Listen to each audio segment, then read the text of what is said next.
Okay नमस्कार दोस्तों। आज इस वीडियो में हम लोग देखेंगे कि कॉन्स्टिट्यूशन का जो फर्स्ट अमेंडमेंट था वो कैसे पारित हुआ था और क्या जैसी ज़रूरत पड़ गई थी जिसको पारित करना पड़ा था। और फिर उसके बाद देखेंगे कि उसके बाद कौन सा ऐसा कंडीशन आया, कौन सा ऐसा केस आया, किस केस में सुप्रीम कोर्ट ने कौन सा डिसीजन दिया। तो आइए पहले हम लोग एक बैकग्राउंड देखते हैं। हालांकि पिछले वीडियो में वो सब कुछ बताया गया था कि वो क्या कंडीशन था जिसके आधार पर फर्स्ट कॉन्स्टिट्यूशन अमेंडमेंट एक्ट आया था। ठीक है, थोड़ा सा ब्रीफ में देखते हैं कि जैसे में फर्स्ट कॉन्स्टिट्यूशन अमेंडमेंट एक्ट जो आया था वो फंडामेंटल राइट्स और डीपीएसपी में एक विरोधाभास हो गया था। जिस विरोधाभास को हटाने के लिए फर्स्ट अमेंडमेंट एक्ट करना पड़ा था 1951 में। इसमें क्या था कि जैसे 19 का हम देखेंगे, 19 का 1 का एफ, 19 का 1 का एफ, 31 का 1 2, जब ये हम देखेंगे तो ये संपत्ति से रिलेटिव है। और डीपीएसपी का 39 का ए बी अगर देखेंगे तो ये भी एक संपत्ति से ही रिलेटिव है। तो इसमें संपत्ति का ही जिक्र किया गया है। बी और सी में संपत्ति का ही जिक्र किया गया। इसमें क्या था कि इसमें निजी स्वामित्व की बात की गई थी और इसमें सार्वजनिक स्वामित्व की बात की गई थी कि संपत्ति पर जो है निजी स्वामित्व होगा और इसमें कहा गया था कि संपत्ति पर सार्वजनिक स्वामित्व होगा। और जब संविधान बन करके तैयार हुआ तो इसमें क्या था कि ये डीपीएसपी को लागू करना राज्य का काम था और फंडामेंटल राइट्स तो नागरिक को प्राप्त था, उसे तो छीना नहीं जा सकता था। लेकिन दोनों में अगर देखा जाए तो डीपीएसपी को फंडामेंटल राइट्स को ज़्यादा वैल्यू दिया गया था। और जब ये हाँ निजी स्वामित्व था, इसमें सार्वजनिक स्वामित्व था, तो जाहिर है कि इसे कभी भी लिया नहीं जा सकता था। जब लिया नहीं जा सकता था तो हमारे यहाँ एक इकोनॉमिक डेमोक्रेसी की स्थापना नहीं की जा सकती थी। लेकिन जिसको करने के लिए आपको ये जो संपत्ति था उस संपत्ति को लेकर के गरीबों में जो भूमिहीन थे उनको देना पड़ता। लेकिन इसी को देने के लिए फर्स्ट कॉन्स्टिट्यूशन अमेंडमेंट एक्ट आया था जिसमें क्या किया गया था कि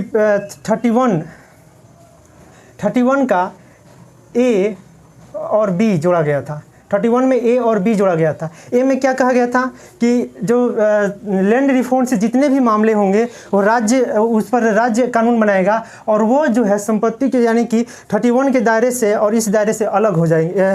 31 के ए और बी से अलग हो जाएंगे और 91 के एफ से वो अलग हो जाएंगे, उन पर ये कानूनें लागू नहीं होगी। लेकिन फिर सरकार को लगा था कि अगर हम ऐसे कर देंगे तो फिर ये न्यायालय में जाएगा, क्योंकि न्यायालय में जब जाएगा तो फिर न्यायालय इसे खारिज कर देगा क्योंकि फंडामेंटल राइट्स को कम करता है। और जो फंडामेंटल राइट्स का एक आर्टिकल है 13 1 2 और 3। तो 2 में जो कहा गया था कि अगर कोई भी कानून सरकार पारित करती है या बनाती है जिससे कि फंडामेंटल राइट्स को अवॉइड किया जाता है, फंडामेंटल राइट्स को कम किया जाता है, तो वह कानून वहाँ तक खारिज हो जाएगा। तो इसलिए इससे 2 से बचने के लिए उस समय की सरकार ने, जवाहरलाल नेहरू की गवर्नमेंट थी, उसने 39 में बी जोड़ा और उसमें 9th शेड्यूल जोड़ दिया। 9th शेड्यूल में डाल दिया कि जो भी कानून अगर इसमें डाल दिया जाएगा उस पर जुडिशरी रिव्यू नहीं करेगा, यानी जुडिशरी उसमें कोई हस्तक्षेप नहीं करेगा। हालांकि जवाहरलाल नेहरू का जो गवर्नमेंट थी उसने 39 के 2 से तो बच गई, लेकिन 39 का 30 का 2 से तो बच गई, 13 का 2 जो क्लॉज था उससे तो बच गई, लेकिन 13 का 3 क्लॉज से वो नहीं बच पाई।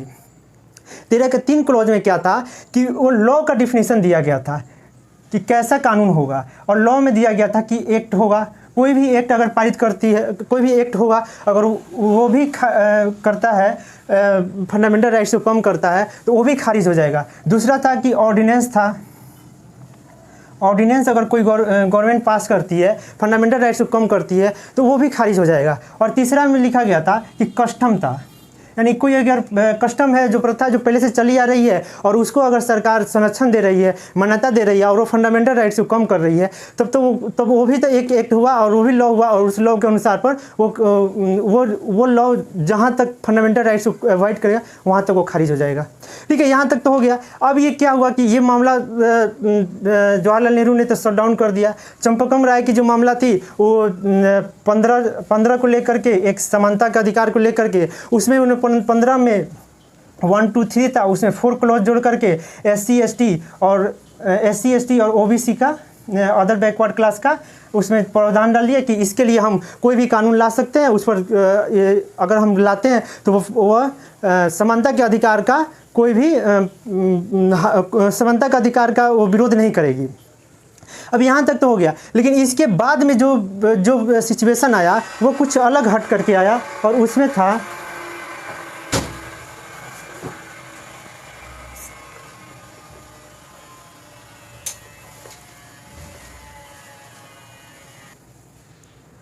अब इसके बाद जो मामला हाई कोर्ट में वो 1951 में आया, वो था Shankari Prasad versus Union of India. Shankari Prasad versus Union of India. इसमें क्या हुआ कि इसमें जो केस आया, इसमें ये न्यायालय में ये दलील दी गई कि 13 का जो 1, 2, 3 है, 3 में जो डिफिनीशन लॉ का दिया गया है, इस लॉ में एक्ट है, और फर्स्ट कॉन्स्टिट्यूशन अमेंडमेंट जो गवर्नमेंट लाई थी, यानी कि इसने 31 के में बी जो जोड़ी थी और ए जो जोड़ा था, तो इसमें 9th शेड्यूल जोड़ा था, और ये भी एक एक्ट की तरह, यानी कि फर्स्ट कॉन्स्टिट्यूशनल अमेंडमेंट एक्ट, ये तो भी एक एक्ट है, और यहाँ भी एक एक्ट का ही चर्चा किया गया है। तो जब यहाँ एक्ट हम बना करके लाए हुए हैं और फंडामेंटल राइट्स को कम कर रहे हैं, तो यहाँ पर एक्ट तो कहते हैं कि अगर कोई भी एक्ट बनेगा तो वो खारिज हो जाएगा, क्योंकि वो फंडामेंटल राइट्स को अवॉइड करता है। अब यही मामला गया कोर्ट में, और कोर्ट में जब गया तो सुप्रीम कोर्ट ने सरकार से भी पूछा कि आप ऐसा किस आधार पर किए हैं। तो सरकार ने दलील दी थी कि 368 जो संविधान संशोधन की जो प्रक्रिया है, उसी के तहत ये किया गया है, और जब संविधान 368 में जो प्रावधान है उसके आधार पर संविधान में संशोधन किया जा सकता है, तो ये आर्टिकल 13 भी तो संविधान का ही एक पार्ट है, संविधान का ही एक भाग है, और जब ये संविधान का भाग है तो इसमें क्यों नहीं किया जा सकता है।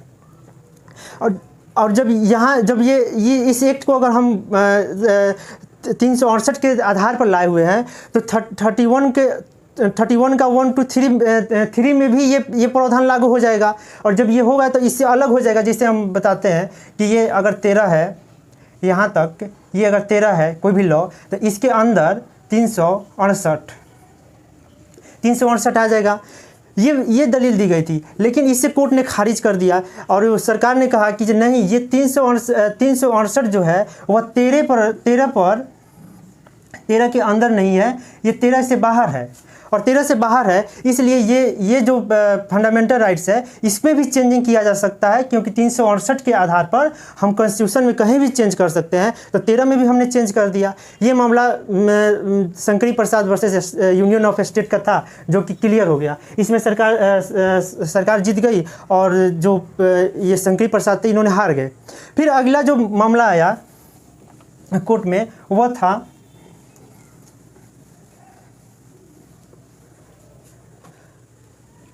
अगला जो मामला था वह था 1964। ये था आपका 17th अमेंडमेंट एक्ट।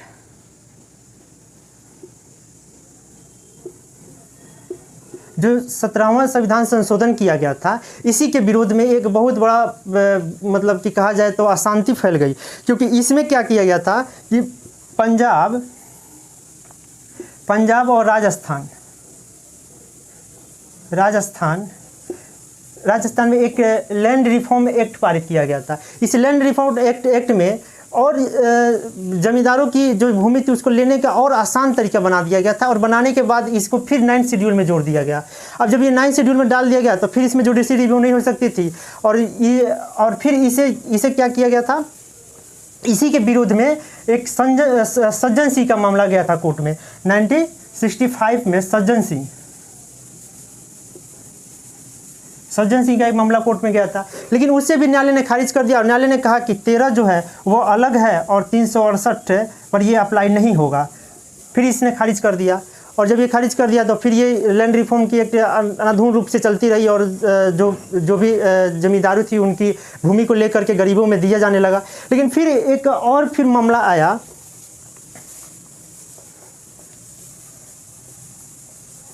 गोलकनाथ का, जो कि एक बहुत इम्पोर्टेंट केस था, और वो आया 1967 में। गोलकनाथ बनाम यूनियन ऑफ इंडिया। फिर गोलकनाथ, फिर लोगों को ये चीज़ हजम नहीं हो रही थी कि जब 13 में कोई भी लॉ बना करके आप उसे फंडामेंटल राइट्स को कम नहीं कर सकते हैं, तो आपने फर्स्ट कॉन्स्टिट्यूशन अमेंडमेंट एक्ट ला करके कैसे उसको कम कर दिया फंडामेंटल राइट्स को। फिर ये मामला गई, और ये जब तीसरा बार जब ये मामला गया, तब सुप्रीम कोर्ट की एक बड़ी बेंच बैठी थी, कॉन्स्टिट्यूशन बेंच। अगर हम देखेंगे तो कॉन्स्टिट्यूशन बेंच जो बैठती है वो 5 बैठती है, या तो उसके बाद 7 बैठेगी, या 9 बैठेगी, 11 या 13, मतलब ये एक और नंबर में रहती है, और 5 से शुरू होती है। अगर कॉन्स्टिट्यूशन में कोई भी आपका अमेंडमेंट के लिए कोई भी अगर केस जाता है, तो उसके लिए कॉन्स्टिट्यूशन बेंच अगर सुप्रीम कोर्ट में बैठती है, तो या तो 5 बैठेगी, या 7, या 9, या 11, या 13 बैठेगी। तो उस समय तक का सबसे बड़ी बेंच 11 जजों की एक बेंच बैठी, और इसने क्या किया कि 16/5 से इस नियम को खारिज कर दिया, और उसने कहा कि नहीं, 13 का जो 2 और 3 में जो लॉ है, वही act first constitution amendment act था। इस आधार पर ये खारिज कर दिया और अपने डिसीजन को पलट दिया, पूरी तरह से चेंज कर दिया। जब ये चेंज किया तो फिर बहुत बड़ी एक समस्या आई कि अब इसके बाद में, यानी कि 67 के बाद पहले जो 1991 से जितने भी लैंड रिफॉर्म हुए थे वो सब खारिज हो जाते। लेकिन इसमें क्या किया ना, सुप्रीम कोर्ट ने एक बहुत अच्छा अपना डिसीजन दिया। उसने बोला कि नहीं, अब यहाँ से आगे जो भी कानून बनेगा उस पर ये अप्लाई होगा, पीछे वाले जो भी थे उस पर ये अप्लाई नहीं होगा। और यहाँ से इसने खारिज कर दिया और बोला कि नहीं, 13 के अंदर ही 368 आएगा। इसलिए ये फंडामेंटल राइट्स को आप करने के लिए कोई भी एक्ट पारित नहीं कर सकते हैं। और इस तरह से गोलकनाथ बनाम यूनियन ऑफ स्टेट में एक बहुत बड़ी डिसीजन दिया गवर्नमेंट सुप्रीम कोर्ट ने। अब अगले वीडियो में हम लोग देखेंगे कि जो था ये केशवानंद भारती का क्या मामला था, और उसमें गवर्नमेंट ने क्या, सुप्रीम कोर्ट ने क्या डिसीजन दिया, और फिर कैसे फंडामेंटल राइट्स को कम करने के लिए, यानी कि जमींदारी की प्रथा को लागू करने के लिए कौन सा ऐसा कानून बनाया गया था। ठीक है, कितना